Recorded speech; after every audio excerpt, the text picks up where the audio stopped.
I see someone's got the complete works of Josephus there. 1597. Who's got that book? That's a good buy, I think, huh? I went to get Antiquities in the bookstore. No, they don't have Antiquities. It's in the complete works. It's in there. I got that at Barnes & Noble. Yeah, for 1595, for 1597. Is it a new copy for that? Or is that new? Yeah. That's a really good buy. Where? Barnes and Noble, you said. That's really a good. Can't do better than that, huh? That's really that's for a new copy. That's what I paid that for a second-hand copy. That's very good. That's very good. So we've been trying to move through this material about early church. We've finally gotten up to the period I think most of us are interested in, where the early church goes, or Christian origins are concerned, and that is the period 40 to the 60s CE or AD. As I said, as soon as we get through this, we'll think about having an exam. As we come closer, I'll tell you more about it. Generally, I have 2 out of 3 essays, and you choose 2, 3 possible choices. I would think the things you have to be looking at would be the background we spoke about the first 2 or 3 sessions, and then some of this earlier material about who was elected who and when and why, and John the Baptist, and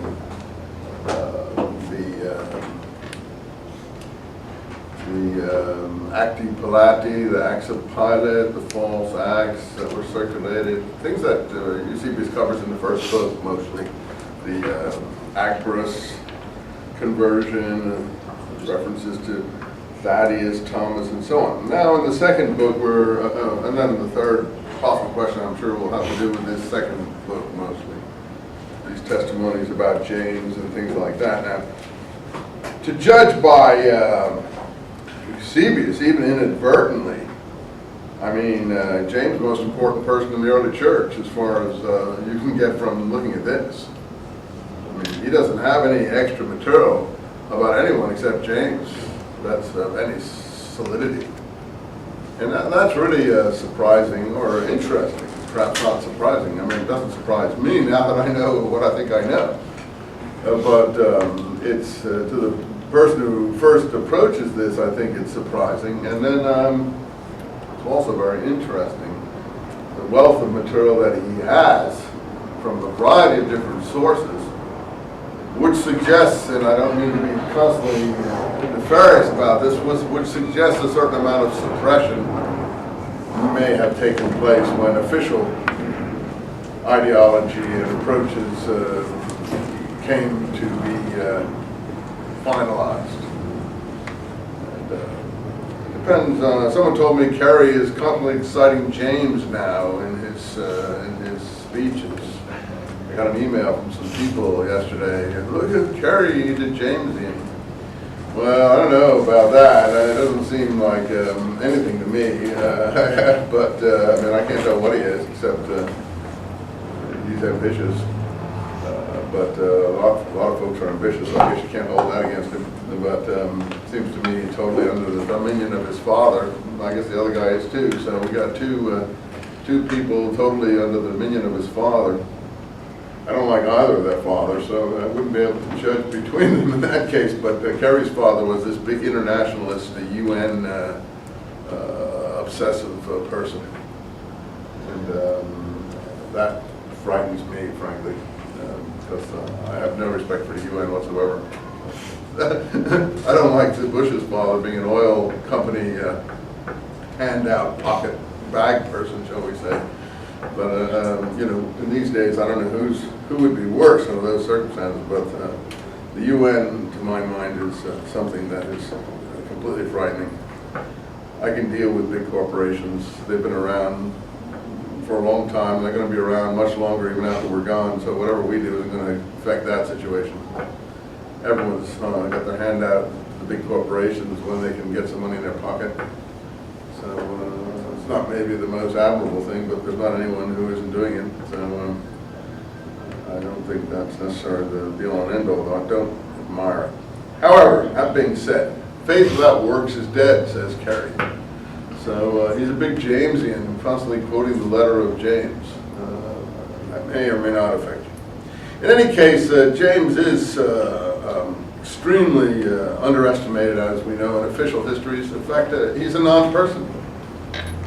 And yet, when we see when we actually dig into the materials, he's not only not a non-person, he is perhaps, aside from his more illustrious brother, who I've been trying to tell you I think we know less about than him, because the documents we have to do with your faith, and you have to decide if you think those documents are presenting an accurate picture.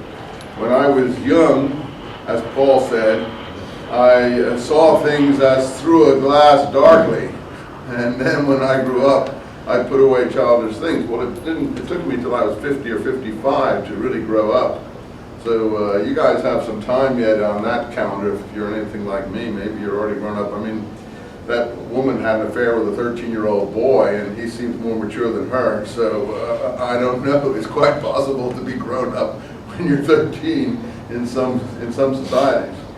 In Judaism, you know, you're supposed to be a man when you're 13. That's why they have that ceremony called the son of the good works ceremony, the bar mitzvah. But in any case, and people grew up at different speeds, but it took me a long time to get out from under the thrall of the Gospels. Gospels are very compelling and extremely seductive and I would say not magical, but they take hold of your consciousness in the sense that you're awed and mystified by them, thinking that something really incredible happened here. And it's only as you get cynical, not you, but persons like me anyway, as you get older, that you begin to say, well, you know, I haven't seen anything like that happen in the present time. So I'm not so sure those things are giving me a clear picture of what happened in the past, even though our general approach is to accept that. So, depending on where you stand on the Gospels, you know little or more about Jesus. If you set the Gospels aside, then you know nothing about him, because we don't have independent testimony regarding him that's reliable from anywhere. What if the early fathers of the church have a lot written about Christ aside from the Gospels? I don't think they did. I don't think they have anything about Christ aside from the Gospels. Yeah, Yeah. but then No, they don't have anything. Everything they say about Christ is out of the Gospels. And even Paul has nothing about Christ in his letters, except he might, or someone was crucified at some point. He doesn't know when, he doesn't know how, he doesn't know why, and he's supposed to have lived at the time. You say, well, he didn't mention it in his letters. Well, if this is the most important person in the universe, you're writing about the god Dionysus, and you're living about 3 or 4 years after the god Dionysus was killed, or at least you were living even when he was killed, and you're writing to other people about this god Dionysus. I'm not using Dionysus on purpose because it's a different context, and you have no affection for Dionysus. Then normally you'd say, well, you know, when Dionysus said this, or when Dionysus said that, or when, when so-and-so met Dionysus, and Dionysus would be totally under your consciousness, like John F. Kennedy. I mean, for 20 years after John F. Kennedy was killed, people didn't stop talking about him and what he did here, what he did there, and so on and so forth. And a lot of it was negative, actually, because of the bathtub affairs he was having with 2 or 3 women at the same time. But aside from that, there was an awful lot of stories being told constantly. So you would think that someone like Paul would know something about him. And he would get it from Paul. So Anyway, that's again a matter of your taste. The point what I'm trying to say is that if you set the Gospels aside, you have no information about Jesus. You say, well, why set them aside? I'm not saying you should, but it depends if you consider those reliable. And the stories, to my mind, as you get older, are less reliable than they appear when you're younger. And also you have more courage when you're older to stand against the attitude of society. But that may or may not be the case, and everyone has to make their own decision on that. We're talking about historical fact. All I'm saying is there's a lot more about James in these texts to get your teeth into than you would expect. And more about James perhaps than any other person of a seemingly reliable kind. And it mostly comes in this book 2 of Eusebius. It's not just that Josephus is going to talk about him in book 2 of Eusebius, but all the others who seem to know of him. And yet our Gospels and our other writings, except for Paul, who does know about him, don't acknowledge him. So I think there's an ideological point there. The reason for these things are ideological and polemical, and the people who compiled the materials we have, obviously we're not terribly enthusiastic about James as a person, that they wanted to communicate to us much about him. Yes? I spoke to someone from the Syriac church to ask a little question about this, and I'm not sure if you've ever been introduced to this. I'm going to call it theory, but it's the belief of the Syriac, was that James, being part of the other brothers of the Lord from Joseph, did not follow his brother Jesus Christ until after. No, I don't. That's just after the resurrection, and that's why he's not in the gospel. That's just okay. That's just Okay. Obviously, they're going to. I've already answered all those questions in my James book, and they just read the introduction. Very simple. Who would have known more about Jesus, and who would have followed him more?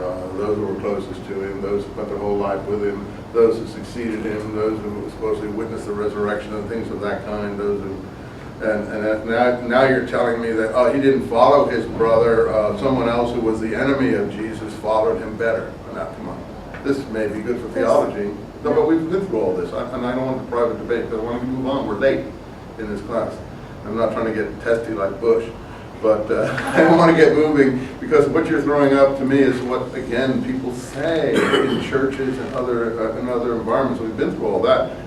You have to make up that decision, but I've already answered that question about 5 times in this class in terms of what I just told you, that I don't accept the fact that an enemy, that's me, you don't have to follow me. The 10 billion people follow what you just told me. So I don't know why you look so puzzled. The puzzlement is only for you to decide if you're going to follow 10 billion people or you're going to follow the evidence trail. And the evidence trail suggests quite simply that someone who was the enemy of Christ, who knew nothing about him, who didn't follow him in his lifetime, knew more about Christ than his closest brother, lived his whole life with him, and succeeded him. May I have one more question? No, go ahead. What's your answer to that particular thing then? I know, I'm not sure. What's the answer to that question? In the Gospels, there's why didn't you throw this up to the person who told you that position, that James didn't follow Jesus? He did follow him after the resurrection. But why didn't you ask the person who said that to you, well, look, how could the person who succeeded him and so on and so forth know less about him than someone who never met him? The person who succeeded him was Peter. No. Okay. All our texts say it wasn't Peter. That's the theology. Our texts say James succeeded him. One more question about the brothers. There's a story in the Gospels when the disciples... I said the Gospels say Peter succeeded him. No, I want to go back to the brothers. No, but here, the Gospels say Peter succeeded him, and don't even say that, because the Gospels just say, you are my rock, or something like that, to Peter. And after that, Peter is portrayed as basically someone who misunderstands Jesus, who fails in his faith, who sinks in the Sea of Galilee, who denies the Master 3. So the Gospels are even hostile to Peter. Not really, if you absolutely. continue in it. Well, absolutely. But the question that I had was when they approached Jesus and they said, your brothers are outside. Who are my mother and brother to me? Whoever believes in me. Okay.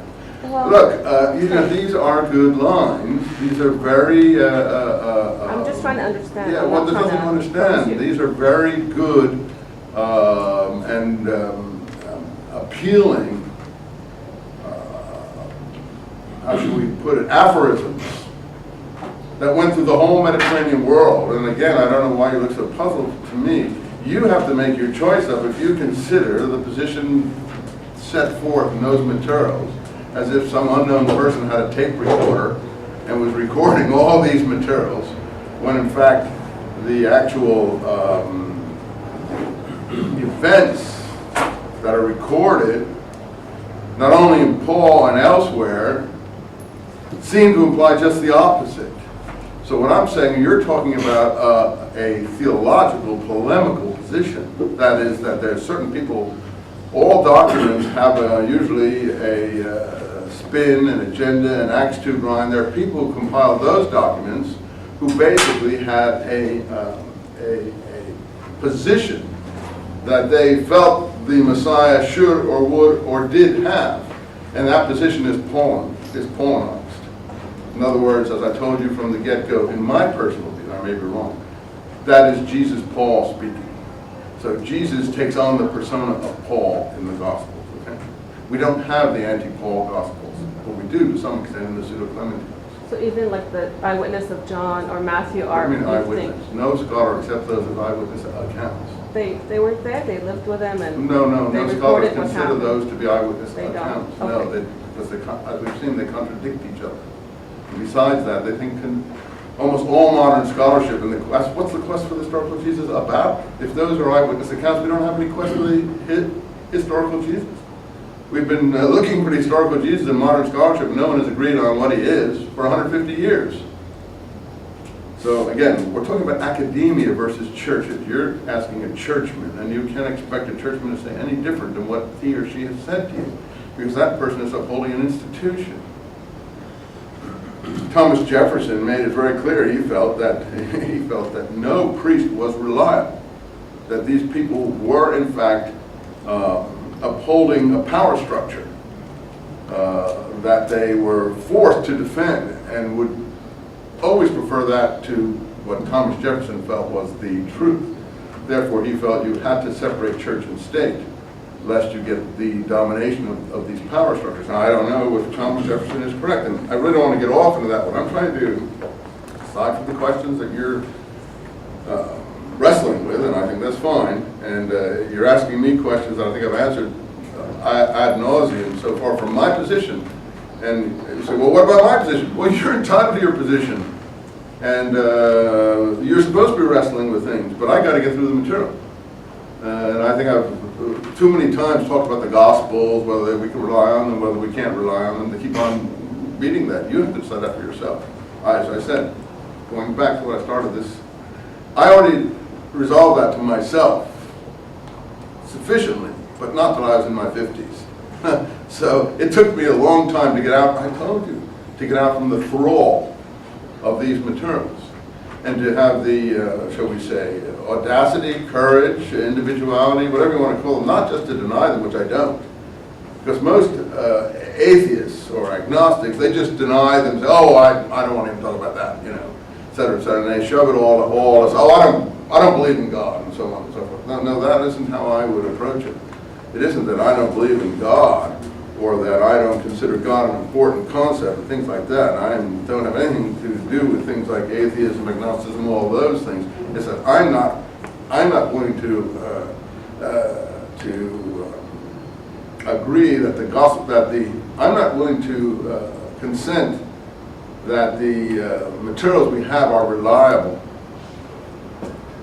And you say, well, how come we have here? Because I don't think these have an agenda, the materials that we have here. Eusebius is just culling them, and he doesn't even understand half the time what he's got in here.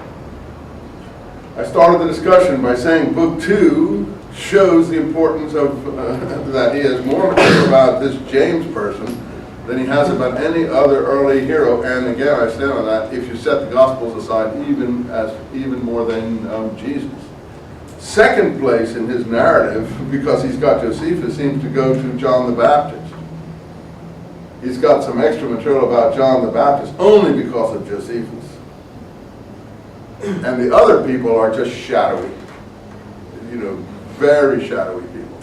It's not till he gets into the 2nd and 3rd century that he's got some people that he knows something about, Marcion, people we're not going to get into in this class, who have left writings behind. The key is to leave writings behind, and these people, the Peter letters are seriously questioned by almost all scholars. So where are the writings? There is a James letter, which is also questioned, although people don't question that it's in the James school of thinking. They only question whether James was the author. I think that the James letter is fairly reliable, reliable. And I'm not enough of a Greek scholar to determine if it's absolutely reliable. The Judas letter, Judas, the brother of James, is, to my mind, in there because of the family and the relationship of Judas and James. Now, if you didn't know the relationships, you wouldn't know that who these people were. Who is Jude? Why do some people call him Jude the Obscure or something like that? Because they have no idea who he is. But we do know who he is because we've done a little study. And we've looked at the text. But from the Gospels, you wouldn't have any idea. Who is Jude? Who is he? Who's Jude, the brother of James? I have no idea who it is. But we know who he is. And that's why he's in there. So the letter of Jude has got some passages in it that are quite interesting, that look somewhat reflective of material we find in the Dead Sea Scrolls. So if you haven't read the scrolls, then you wouldn't be able to make that judgment, and we didn't have the scrolls before 1948. But once you do have the scrolls, you see some material that does link up in the letter of Jude. So I think, and also in the letter of James. So a lot of things are clarified by the Dead Sea Scrolls. And I think that's helpful. Well, anyway, let's go back here. Let's see, where were we? Let's see. Weren't we at Book 5 with Philo. let's see, I'm trying to find Philo. Yeah, the Empress to Gas. I thought we were, yeah, the Emperor, the mission to Gas. So we are missing book 2 of Philo, which we really would have, this mission to Gas. Philo does have a lot of material that's extant. There's about 50 books of Philo that have been preserved on different subjects. And he's an Alexandrian philosopher who died in the about 40 AD or so. And this mission to Gas was his last mission. And he was sent to Gas by the Jews in Palestine. And this is a real mission. And it is thanks to Philo that we have, Josephus tells us that Pilate was a violent, brutal person. There's right off a dislocation from the gospel picture of Pilate. How can you have Pilate, a brutal, violent person in one text, and a thoughtful, caring person who hesitates to do something because he thinks someone is a beautiful person and someone on the other side of it? The two presentations don't gel. That's why I worry about the second presentation to some extent. I am sure Pilate was a violent, brutal person. We also have a problem of when Pilate came to Palestine, as we've already told you, as to when the so-called execution took place, etc., etc., etc. But Philo actually says that Pontius Pilate, and he has no reason to say this, was the most brutal governor up to that time in Palestine, and he was actually recalled because of his brutality and the protests about his brutality. And that's rare that a Roman governor would actually be recalled because of brutality. So again, these things are sources outside the scripture that conflict to some extent with materials we've become familiar with. So you say, how come? I think Josephus says it all, and for those who've taken my scrolls class, he says that the materials of this time have all been falsified to flatter the Romans and vilify the Jews. And he said he isn't going to do that in his history, and then he right ahead goes on and does it, as we show. What do we mean that's what has occurred in almost all the writings, and we don't understand. I can read you that passage. We don't understand the significance of that, because we don't realize how brutal the Roman Empire actually was, and what it took to have your materials survive in it. You could not have materials that were going to be critical to any great extent of Roman emperors or Roman officials and expect them to circulate and survive except in an underground map.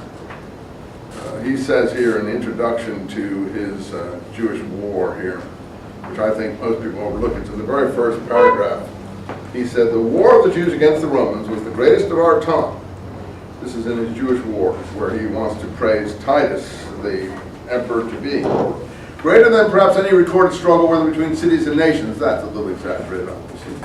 Yet persons, and here comes the point, with no first-hand knowledge, accepting baseless and inconsistent stories on the basis of hearsay, have written garbled accounts of it, while eyewitnesses have been falsified, either to flatter the Romans or to vilify the Jews. Eulogy or abuse being substituted for factual record. That's right in the first paragraph of Josephus, and that is his own time. He's protesting about histories. But he says that is the defect of historical writing in his time. Now, if we see, in this given area, if we see materials that seem to have those flaws, then we should be very careful of them. Now, the picture of Pilate, to my mind, is a perfect example of flattering the Romans and vilifying the Jews. That Pilate is I want no part of the blood of this guilty, of this innocent man. So why is he putting him up on a cross then? Because only the Romans had the authority to give the death penalty. I mean, we've been through all this, but there's a perfect case in point. Or Herod Antipas. Oh, I don't want to kill John the Baptist. He's such a decent, righteous man. I recognize him as a righteous, pious man. But this woman did a sexy dance, and therefore I have to execute it, and so on and so forth. These are the instances where we have actual counterindicating material, which show that we have flattery of Roman officials going on.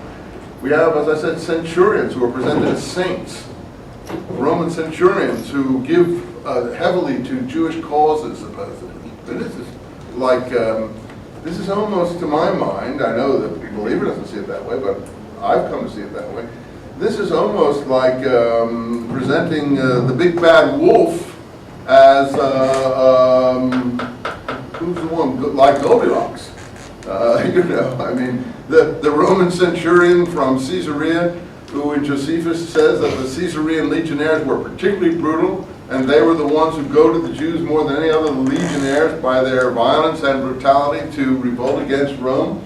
Then they're presented as being pious, righteous, interested in Jewish religious causes and so on. The centurions are one of the first people to acknowledge Jesus as the Christ. The only negative portrayal of centurions is when they part his clothing at the crucifixion, but other times centurions are very good, decent, noble, and caring people. And it's the Jews who are vilified constantly.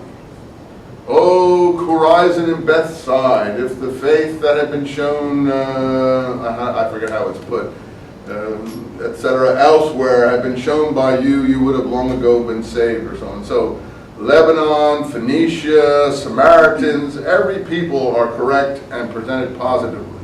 So I think that is an outcome of the war against Rome. The Jews had got themselves in such a predicament in the first century with their resistance that they became vilified throughout the Roman Empire in terms of at least the establishment.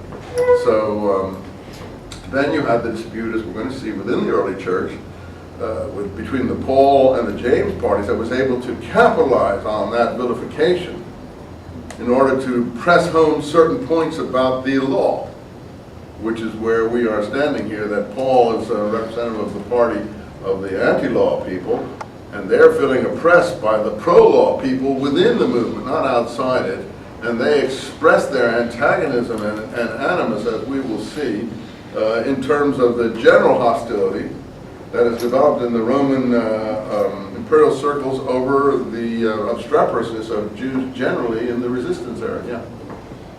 The motivation for this flattering of the Romans, would it be Power. survival? Could it be survival? That's absolutely. Power, survival. Sure. And the people who didn't flatter them all were killed. Josephus flatters the Romans, even though he says he isn't going to. He goes on to talk about how even in the same introduction, it's laughable. It's you don't mind if I heap abuse on Josephus, I'm sure. But if it's anything closer to home than Josephus, people get their backs up, which I thought what I said, that this subject you can't win in, because if you say anything, someone's going to be offended.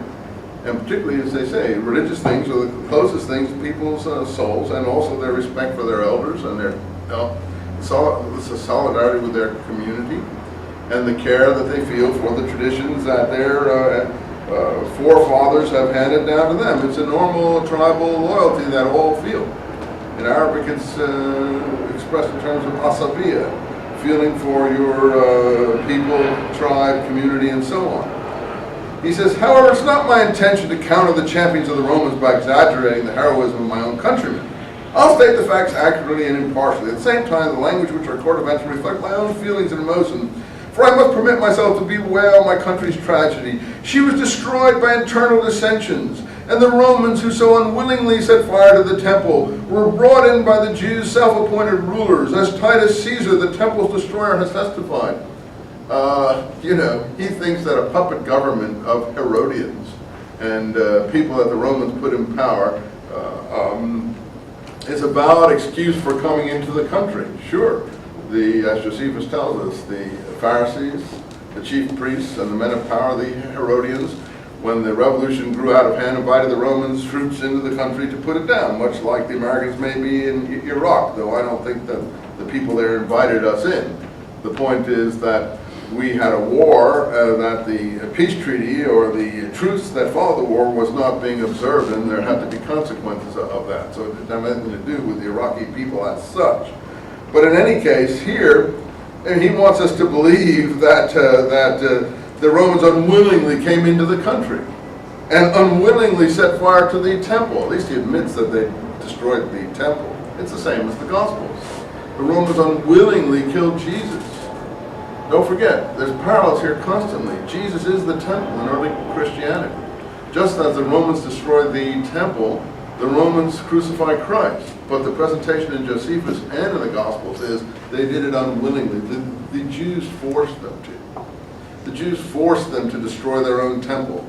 The Jews forced them to destroy their own Messiah. This is the spin, if you like. For throughout the war he pitied, that's Titus Caesar, pitied the common people. He just told us he wasn't going to flatter the Romans and vilify the Jews, and he goes right and does it. Who were helpless against the partisans. It was the partisans that caused all of the trouble. The freedom fighters, these bandits and thugs. Over and over again, he delayed the capture of a city, prolonged the siege, and hoped the ringleaders would submit. If anyone criticizes me for the accusations I bring against the party chiefs, the thugs, the gangs of bandits, or for my laments over the misfortunes of my country, he must pardon my weakness, regardless of the rules of historical writing, because he wants to show emotion here. It's not supposed to, as a historian. For it so happened that of all the cities under Roman rules, ours reached the highest summit of prosperity, and in turn fell to the lowest depths of misery. The misfortunes of all other races since the beginning of time, compared to those of the Jews, seem small, and for our misfortunes we have only ourselves to blame. Now, that is the height of debasement.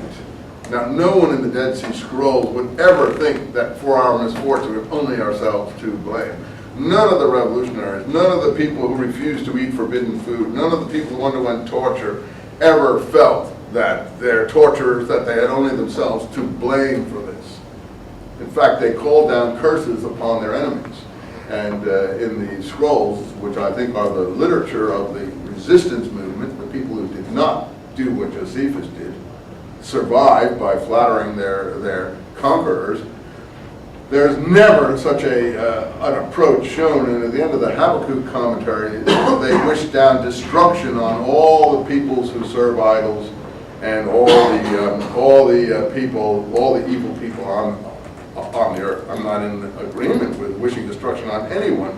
I want to show you the different attitude.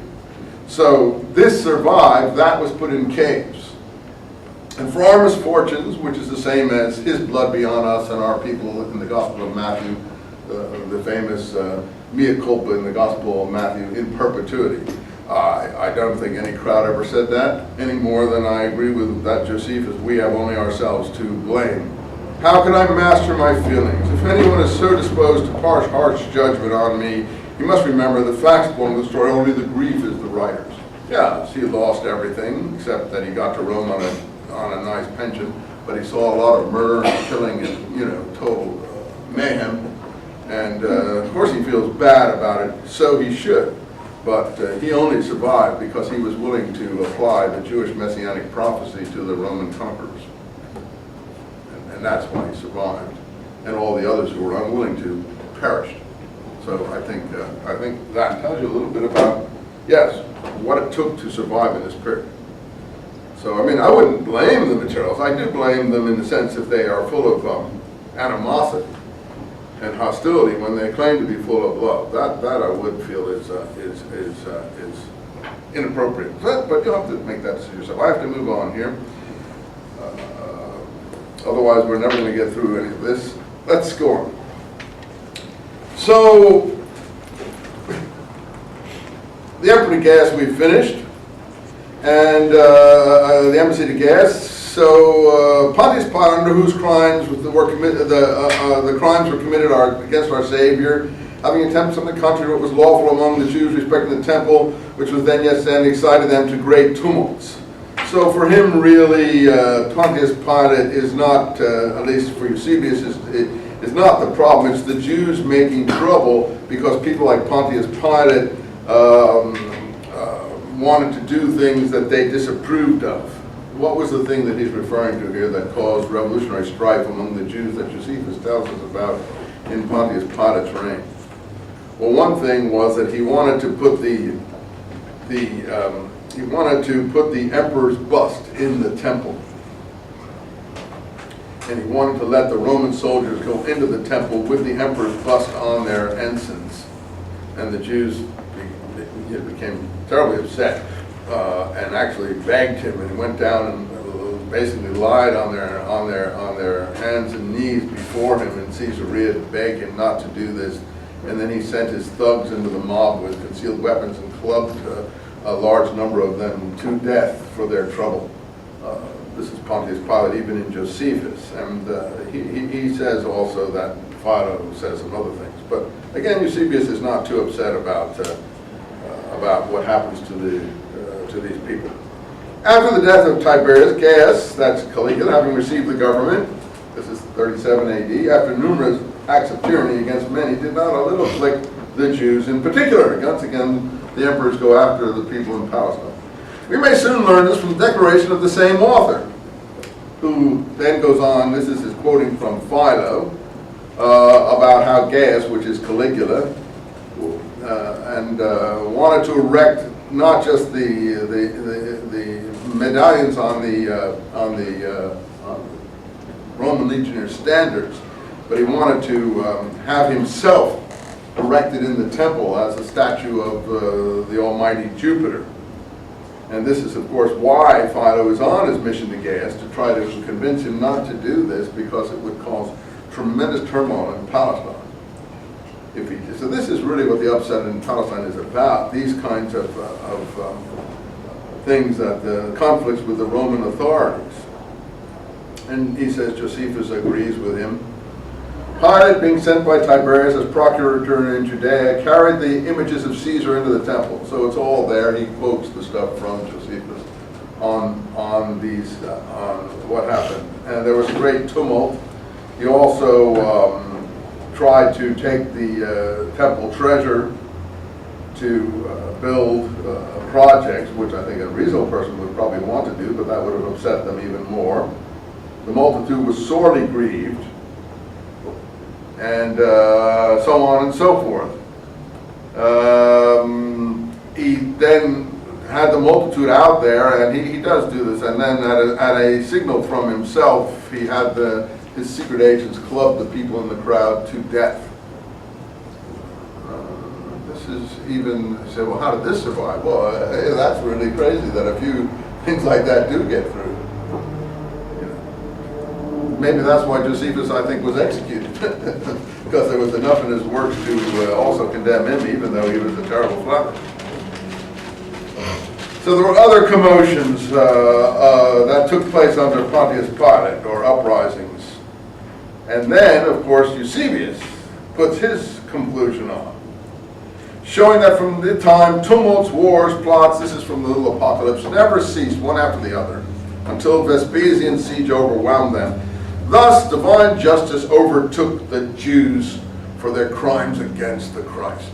Well, there it is. That's his conclusion from all this. Not that they are freedom-loving people, that they resist foreign oppression, brutality, sexual misconduct, and so on and so forth. That everything has to do with the crimes against the Christ. And that is the official church position in 300 AD. But I don't think the documents support that position. You say, well, you're just wiggling out. No, I don't think I am.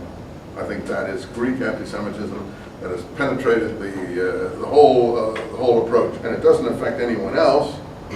It does affect these poor people who, by the way, 20 centuries later, we see what finally happens to them. And a lot of people would say, oh, that's okay. For the crimes against Christ, 6 million can go into the gas chambers. That's okay, too. Well, in fact, I don't think it's okay. And it's time people did something about it, so I don't want to keep on that subject. But I don't see much willingness to do anything about it. Maybe too late, because I'm not sure that what has happened hasn't just ultimately destroyed them finally, once and for all. Anyway, we have the famine here that we may or may not have spoken about. It's going to be spoken about in the book of Acts. And this is a time of Gaius, between the time that Gaius was assassinated and Claudius took over. There was a famine. This is from the book of Acts. That the prophet Agabus supposedly predicted. This is all from Acts. We'll get to it. So what's from Acts I'll put aside, because we're going to cover it in the second part of the class when we look at Acts.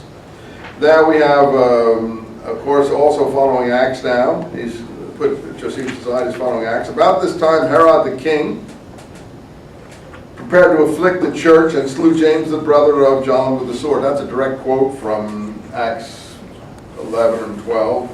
I think it's 12:1. So he takes Acts, and then he springs off into other early church materials.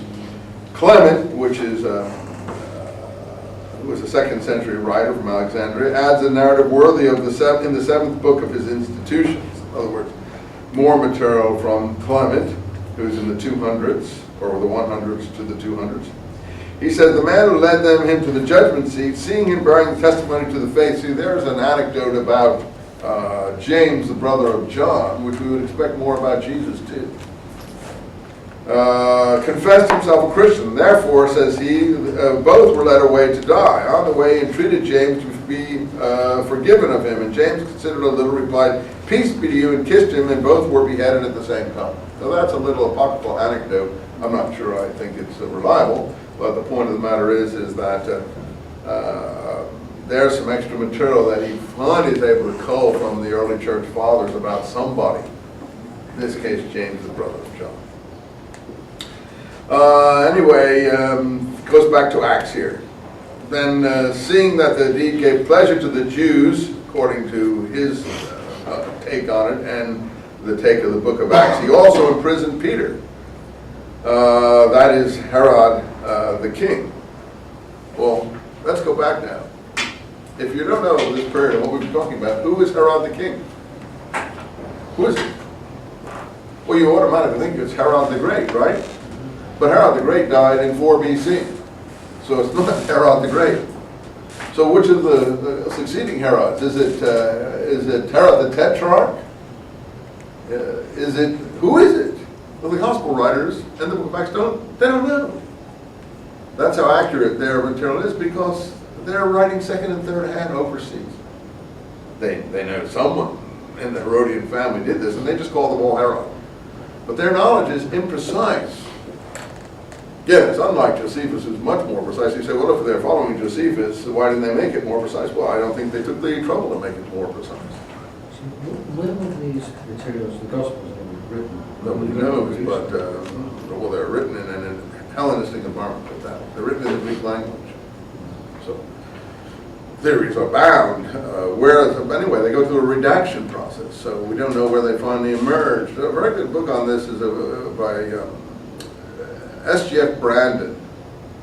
I think in The Fall of Jerusalem in the Early Church, where he tries to identify geographical milieux where certain Gospels appeared. He said one appeared in Syria, one appeared in Egypt, one appeared in Greece, or Asia Minor Greece, and another appeared in Rome. That's probably where you would expect them to have emerged, so that's pretty, I think you would expect that to be the case to some extent, but his arguments are really interesting, why they all appeared, of course, after the fall of the temple, that the fall of the temple influenced the writing of the Gospels. And he's a Christian clergyman, and I think he's a fair-minded person, and he's did some good work. Brandon, S.G.F. Brandon, B-R-A-N-D-O-N. He also wrote a book called Jesus and the Zealots. He died in Egypt when he was looking for the Nag Hammadi materials after they'd been discovered. He was out in the Egyptian desert. He'd been a chaplain in Montgomery's army in North Africa. Then he went to the University of Manchester and made quite a good name for himself as an academic. And then he was looking for the Nag Hammadi materials that were also discovered in the late 40s, early 50s. And he had an attack of appendicitis in the desert and didn't get out of the desert to get treatment, and he died. But he didn't work on the Dead Sea Scrolls, and had he worked on the Dead Sea Scrolls, he probably would have really made a lot of intelligent evaluations based also on that material. So his death was unfortunate for scholarship, but he did write some of those books, Jesus and the Zealots, in 1957, I think that came out. And The Fall of Jerusalem in the Early Church, I think that came out in 1951 or something. I think he died after around 1957, 1960 or something. So, any case, we know who this, no, we don't know who this is. People assume it's Agrippa I. But as I've tried to show in my work, Agrippa I does have a brother called Herod of Chalcis, and it may just as well be Agrippa I, Herod of Chalcis. It makes more sense that it's Herod of Chalcis since they call him Herod the king. That may just be accurate in this case. But who is Herod of Chalcis? He would be a grandson of the great Herod. Anyway, these are both brothers. They call him Herod Agrippa, and that would be one, and Herod of Chalcis, a town where he originally had an appointment as a local official in Lebanon, Syria area. That's why it's called Herod of Chalcis. But after Agrippa I dies under odd circumstances, and again, all this is in Josephus, Herod of Chalcis comes in 44 AD, around the time of the famine, actually, and he reigns till 49 AD as a king. Why does Agrippa I and his brother Herod of Chalcis, why are they allowed to be kings? And also Agrippa I's son, Agrippa II, is a king, but he's only a king in name. The governors have taken over again. It's sort of a tandem at this point. There are Roman governors and there is a Herodian, quote, Jewish king. Now, Agrippa I attempts to be so-called Jewish in some ways. He tries to ingratiate himself with the Jewish crowd by being as careful as he can about the Mosaic law and so on.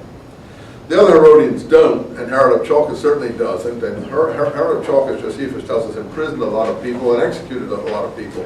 So this sounds a lot like Herod of Chalcis, but the place Acts puts him in, it looks more like Agrippa I is intended here, because at the end of this chapter he dies, and the death is the death of Agrippa I, or similar to the death of Agrippa I. He's acting on a stage, and he's dressed in gold or something, and then he gets a stroke or apoplexy and dies. It's the end of, I think, we'll get to it, chapter 12 of Acts.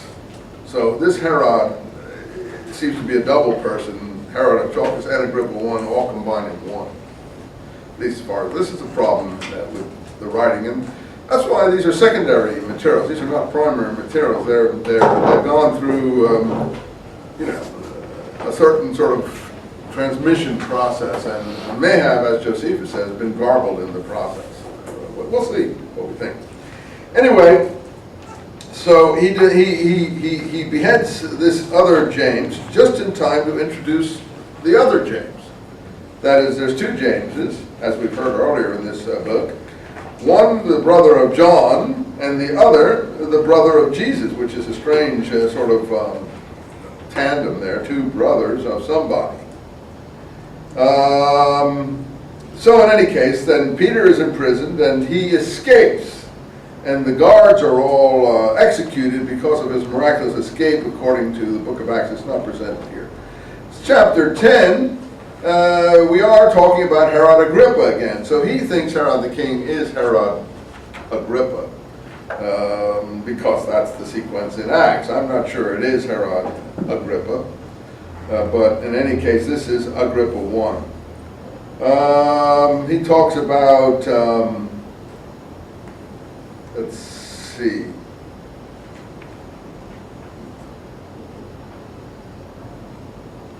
I don't think there's anything here that really that you couldn't read for yourself, but he does talk about the Herod Agrippa, or Agrippa I's death here, from Josephus.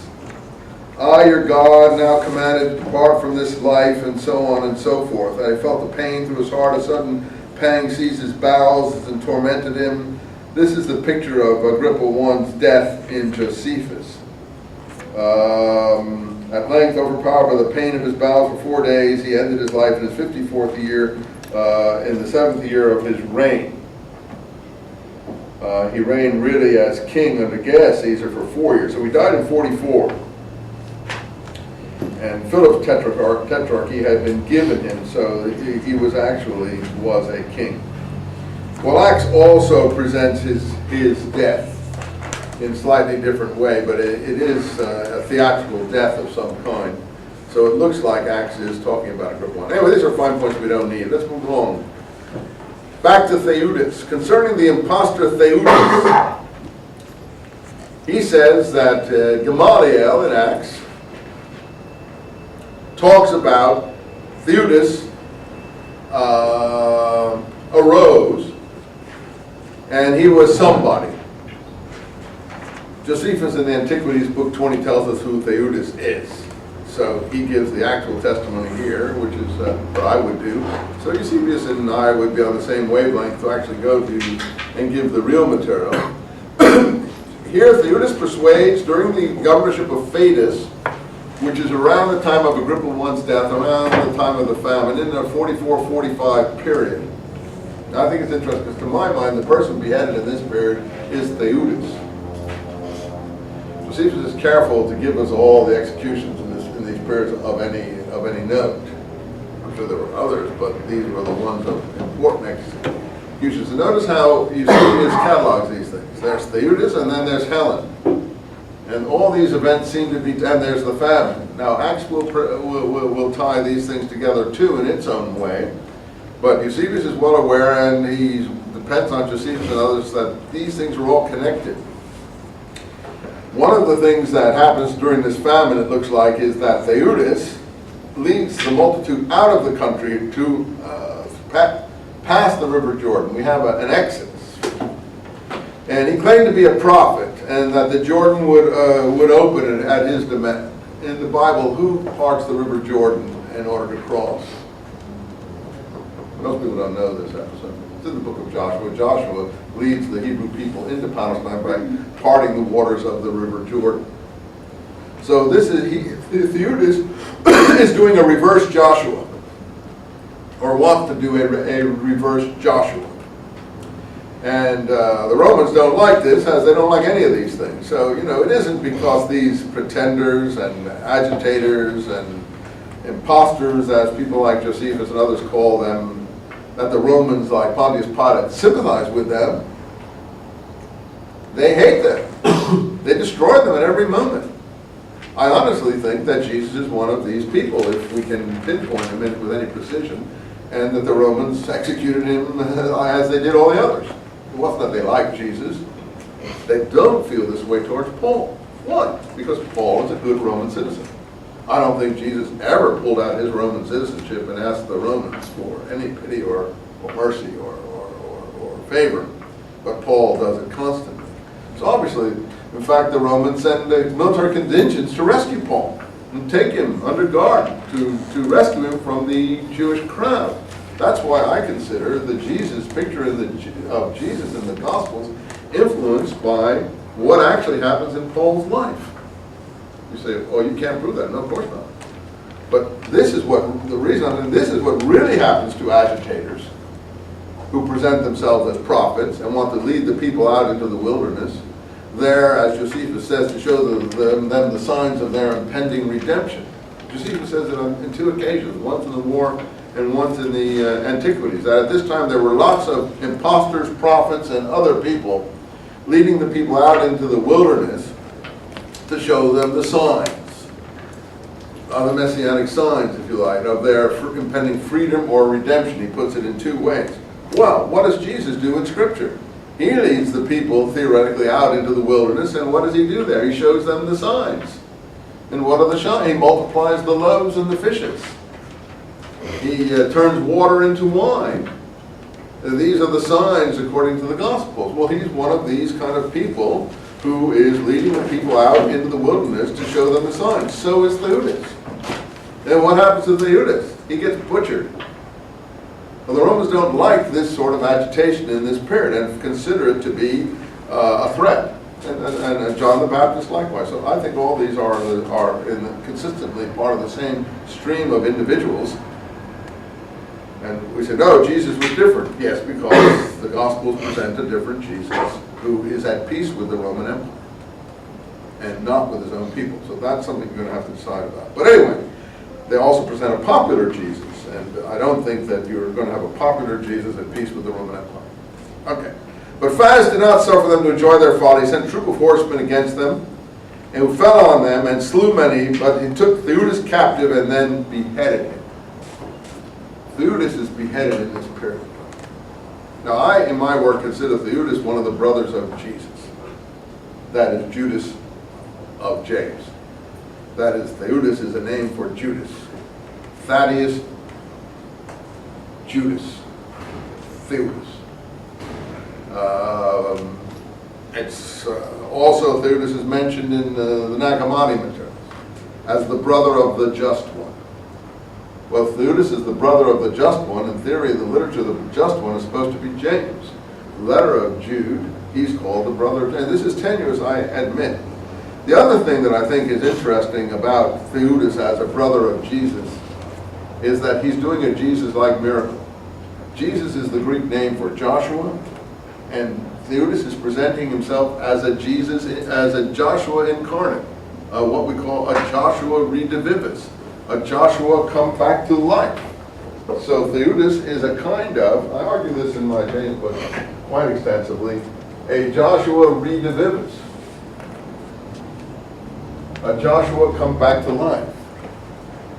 And who is, what is that? That's a Jesus come back to life, because Jesus is the Greek name for Joshua. So Theudas too is doing a Jesus or Joshua-like miracle, or attempting to do a Jesus or Joshua-like miracle. So he's a very important character. What is the problem in Acts? I think we've mentioned it. The anachronism in Acts. We'll do it again when we get there, but suffice it to say that Gamaliel, who also appears in the Pseudo-Clementines as a secret Christian and supporter of the early Christians, gives a speech in favor of the early Christians in the book of Acts, saying, you shouldn't meddle with these people. God is on their side. And then he quotes some things. You remember Theudas, who thought he was somebody and caused a lot of trouble. And after him came Judas the Galilean, and so on and so forth. And that's the anachronism in Acts. Because we know that Judas the Galilean came before Theudas by about 40 years, not afterwards. And I think that, again, as I've argued in my book, I can explain that, and I've done it already to you, I think, previously. But even if you don't remember, or I didn't, the explanation, I think, is quite simple. In the Antiquities, again, if you read it carefully, Josephus first mentions Theudas. Then he mentions the two sons of Judas the Galilean, who he says was executed at the time of the census.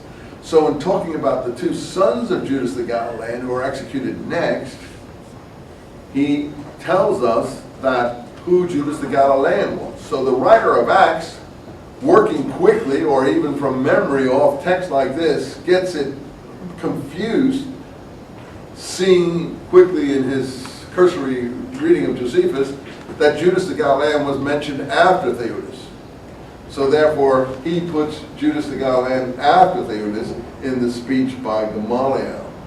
That's my explanation for that, that Judas the Galilean, in fact, was mentioned after Theudas, but the mention was to explain who his two sons were, who were executed in a preventive execution in 48 AD.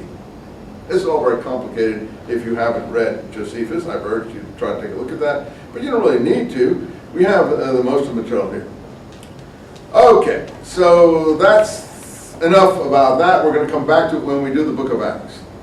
He does then go on to mention Queen Helen, who Josephus also tells us at that time was involved in famine relief. And that's why he tells us about the famine, and he also tells us about famine relief. Of course, he doesn't mention a prophet called Agabus.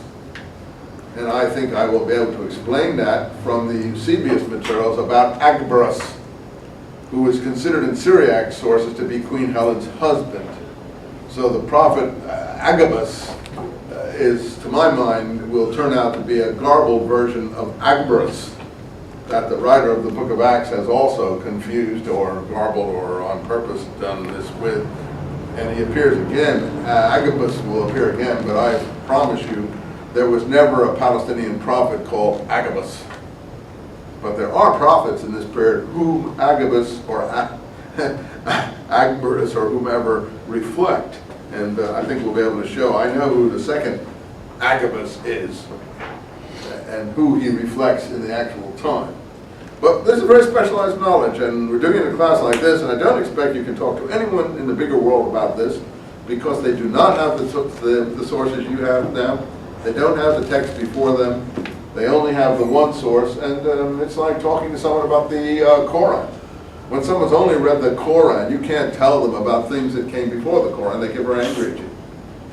And try talking to a Muslim about anything that came before Muhammad, and they get very, very agitated and aggressive. And in fact, they get sometimes murderous. They literally want to cut your head off because, cutting people's heads off seems to be a very popular thing in the Middle East, as we see. We don't hear anyone in the Middle East complaining about taking a knife and so on. We're going back to the barbarism of the Middle Ages in the world without even a murmur of protest. I mean, this should be so shocking that the German and the French and all these other supposedly moral people should be jumping in to join the effort to put this down once and for all in the modern universe, but they are not, and it's very sad. So I mean, people cutting people's heads off for real or imagined slights is a very widespread thing. So if you tell people, forget the New Testament or the Old Testament or the Talmud or whatever, if you tell them anything about the Quran or before the Quran that they don't like hearing, they get extremely murderous. So if you're feeling murderous in your heart sometimes about things that I may say, it's not surprising.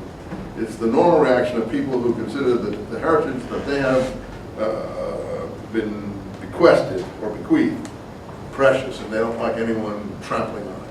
And that's normal. And I think, but in a university class, we have to do that in order to move forward, because we're studying things supposedly in a non-committed objective way. And the objective way here is that Helen is an important person. But you couldn't tell a normal believer that Helen's an important person because they've never even heard of Helen. Why is she important? Because Josephus mentions her right in the midst of the great famine and the Theudas material. He also mentions the conversion of her two sons and describes it in great detail. And in addition, he gives us the material we have here that Helen purchased grain from Egypt with large sums distributed to the poor. That Helen was involved in famine relief operations.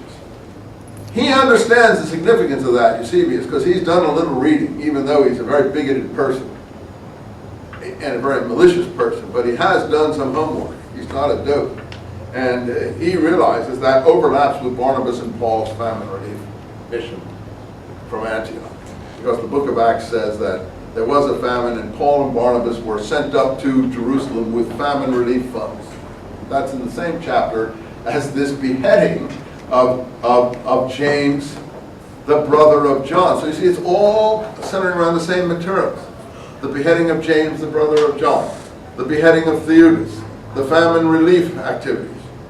When Acts, as we see, tells you about the famine relief activities of Barnabas and Paul, or Saul, it never tells us the outcome of the mission. What does it do in chapter 12? It starts chapter 12 with the beheading of this person it thinks is called James, the brother of John. But it never tells us what Paul and Barnabas do in Jerusalem, or how they were received, or anything else. It goes through Peter being arrested, and then Peter sending to the brothers to tell James that he's been escaped from prison and is leaving the country. And he has the messenger sends, or he goes to the house of Mary to leave a message for James. Well, that makes sense. Mary is the mother of James in theory, right? Oh no, but the book of Acts doesn't want to admit that. So Mary suddenly becomes yet another of these multiplication of Marys. She becomes in the book of Acts who? Mary, the mother of John Mark, who we've never heard of and never heard of again in the history of the book of Acts. Peter goes to the house of Mary, the mother of John Mark, to leave a message for James and the brothers. Why would Peter go to Mary, the mother of John Mark, to leave a message for James and the brothers? Why wouldn't he go to the house of Mary, the mother of James the Just, to leave a message for James and the brothers? Because the writers don't want to admit that Mary had any other children. Therefore, it has to be a different Mary. Yeah.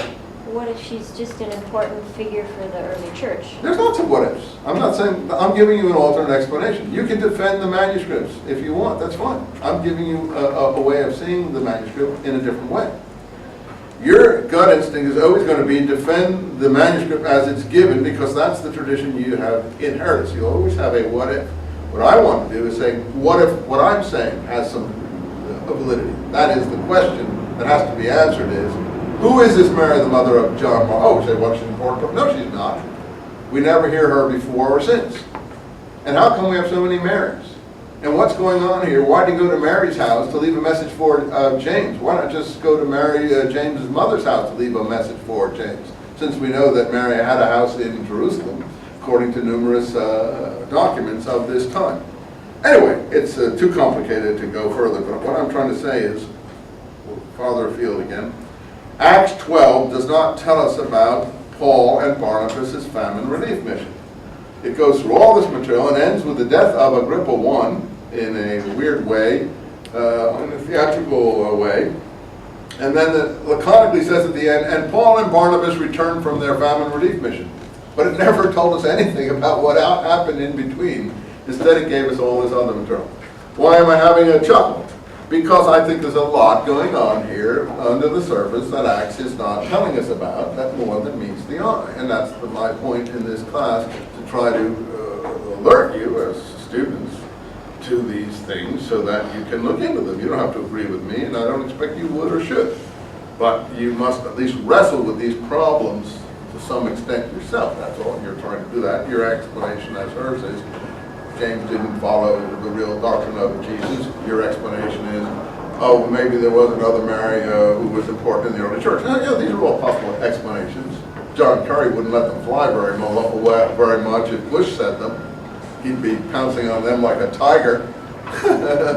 But in any case, I gotta hurry. So let's finish this Queen Helen stuff. So she's queen of the Ossuarians, according to my title here. I'm not sure if that's an actual part of the manuscript or an addition given by this given editor. In the Penguin version of this book, is the section called Helen, Queen of the Ossuarians, or not?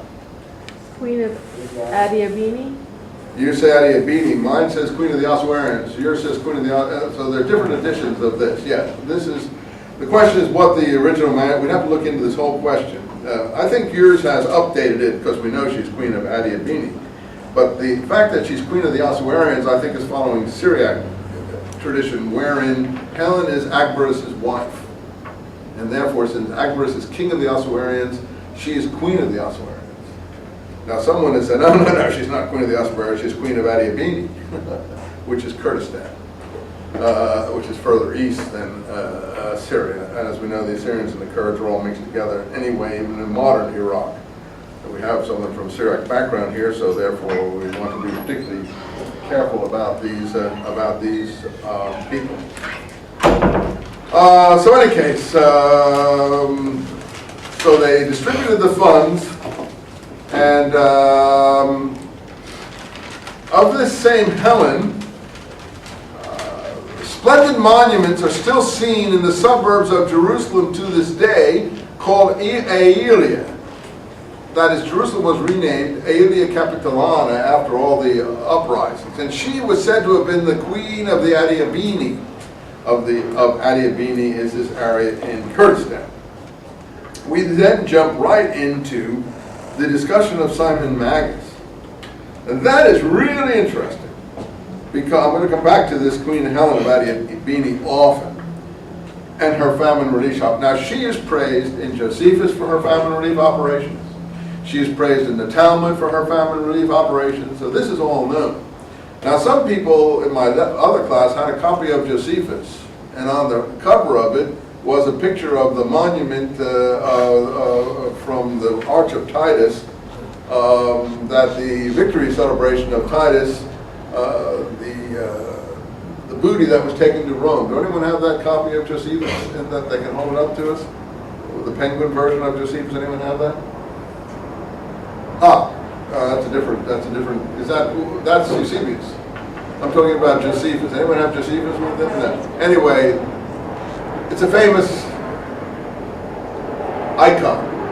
The 7-branch candelabra. How many have seen that on the Arch of Titus that the Roman troops are carrying in the victory celebration? Well, you should look at that. In any case, that candelabra is the key of the victory celebration, a huge thing, and it was outside the temple. Romans take it to Rome for their booty. It's a gold candelabra that Queen Helen gave to the temple, and that's in both Josephus and in the Talmudic literature, that Queen Helen gave this to the temple after her conversion to Judaism in this period. Now remember, we have Agabus converting to Christianity in this period, and I'm not sure where we have a difference here at this moment, but we'll talk further about that. Interestingly, everyone mentions the splendid monuments.